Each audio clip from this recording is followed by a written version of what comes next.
2017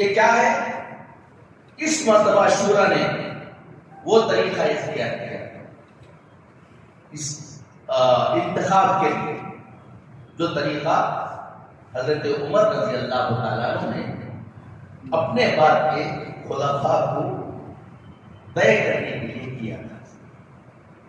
بہت سارے اللہ والے بڑے مفتی حضرات رات دن شریعت پر غور و فکر کرتے ہوئے یہ طے کیا گیا اس طریقے کا جو اختیار کیا جائے جو طریقہ حضرت عمر رضی اللہ تعالیٰ عنہ نے اپنے بعد کے خلفاء کے لیے کیا۔ آپ حضرات جانتے ہیں حضرت عمر رضی اللہ تعالیٰ عنہ نے 6 لوگوں کا نام لیا، کہا کہ میرے بعد یہ 6 لوگوں میں کوئی بھی ایک امیر بنے اور انہی 6 لوگ آپس میں طے کریں۔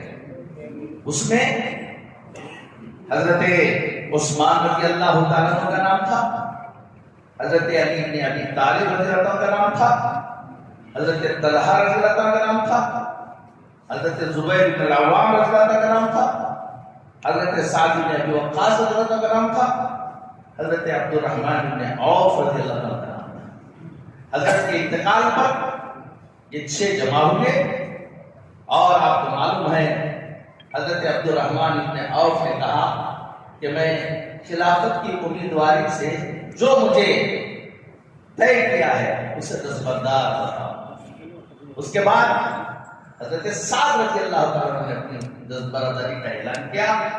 حضرت عبد الرحمن بن عوف رضی اللہ تعالیٰ نے اپنے باقی جو ارکان ہیں ان کے مشورے سے حضرت عثمان بن عفان رضی اللہ تعالیٰ کو امیر طے کیا گیا۔ الحمدللہ اسی سنت کو زندہ کرتے ہوئے شورا نے 4 لوگوں کو نامزد کیا کہ شورا ان 4 میں کون بھی بن جائے ہم لوگوں کو کیا ہے منظور ہے، ہم یہ 4 نام نامزد کرتے ہیں۔ پھر ان 4 سے یہ کہا گیا کہ آپ بیٹھیں، اس میں کون عبد الرحمن بن عوف کا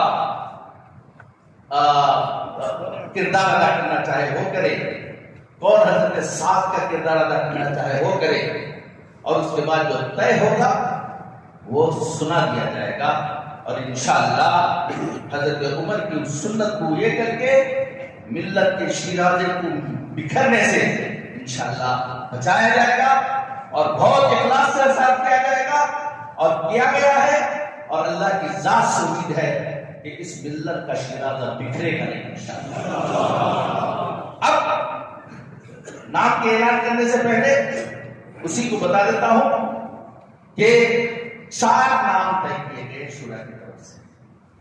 یہ حضرت مولانا مفتی شعیب اللہ صاحب دامت برکاتہ کا نام، دوسرا حضرت مولانا اکبر شریف صاحب ندوی دامت برکاتہ کا، تیسرا حضرت مولانا افتخار صاحب قاسمی دامت برکاتہ کا، چوتھا حضرت مولانا ڈاکٹر مقصود امام صاحب دامت برکاتہ کا۔ یہ 4 کا نام طے کیا گیا۔ پھر 4 کو سے ملاقات کی اور حضرت مولانا اکبر شریف صاحب ندوی دامت برکاتہ نے سب سے پہلے حضرت سعد رضی اللہ تعالیٰ عنہ کا کردار ادا کیا، کہا کہ میں اس سے دور ہوتا ہوں۔ پھر ہم لوگوں نے ان تینوں کو ایک کمرے میں بٹھایا، کہا کہ اب یہ کہیے کون دستبردار ہوتا ہے، کون ہوتا ہے، وہ کر کے آپ اپنے آپ لا کے فیصلہ سنائیں گے۔ اس کے بعد اللہ تعالیٰ جزائے خیر دے، اللہ ان کے اس کلاس میں برکت نصیب فرمائے۔ یہ سب نمونے ہیں آنے والی نسلوں کے لیے انشاءاللہ۔ مولانا افتخار احمد قاسمی دامت برکاتہ نے ان تینوں کے اس میں کہا کہ میں مفتی شعیب اللہ صاحب دامت برکاتہ کے حق میں دستبردار ہوا۔ اس کے بعد یہ ہو گیا، اب 2 بج گئے تھے، 2 بج جانے کے بعد ان دونوں نے پھر مشورہ کیا کہ مفتی افتخار صاحب کی ساتھ رہنے کے ساتھ مولانا افتخار صاحب نے دونوں سے بات کی. اللہ تعالیٰ جزائے خیر دے, اللہ تعالیٰ عمر دراز فرمائے, اور اخلاص کے یہ نمونے لکھے جائیں گے انشاءاللہ. حضرت مولانا ڈاکٹر مقصود عمران صاحب نے کہا کہ حضرت کے حق میں دستبردار کرو. اس کے بعد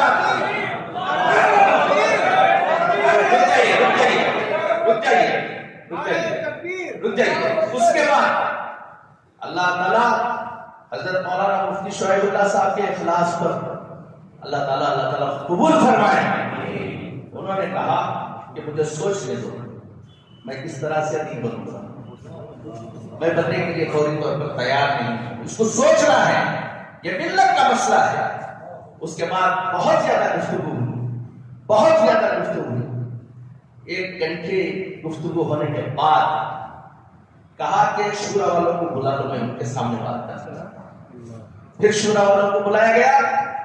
مفتی صاحب نے کہا کہ اللہ کی جزائے خیر دے, یہ میرے حق میں دستبردار ہو رہے ہیں, یہ میرے حق میں دستبردار ہو رہے ہیں, مجھے بھی بننے کی خواہش نہیں ہے, لیکن اب ایسا کرتے ہیں, ہم نے 3 دن تک جو خزاں کی اس کی امارت شریعہ کی جو چیزیں تھیں اس میں کئی چیزیں ابھی کرنی باقی تھی.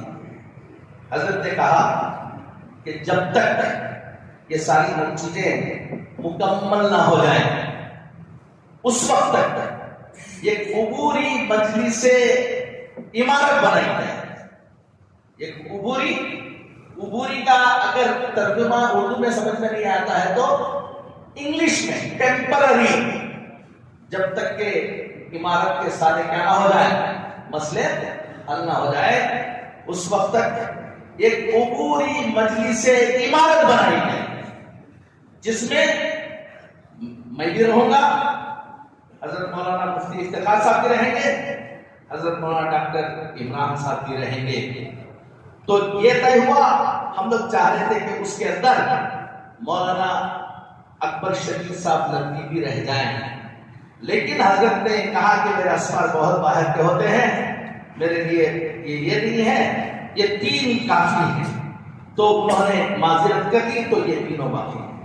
اب اس کے بعد عمارت کے بہت سے مسائل ہیں, کچھ چیزیں وہ سارے حل کرنے کے بعد انشاءاللہ الحمدللہ کرناٹک کے علماء, کرناٹک کے مسلمان الحمدللہ اس کی استطاعت رکھتے ہیں, اس کا سلیقہ رکھتے ہیں.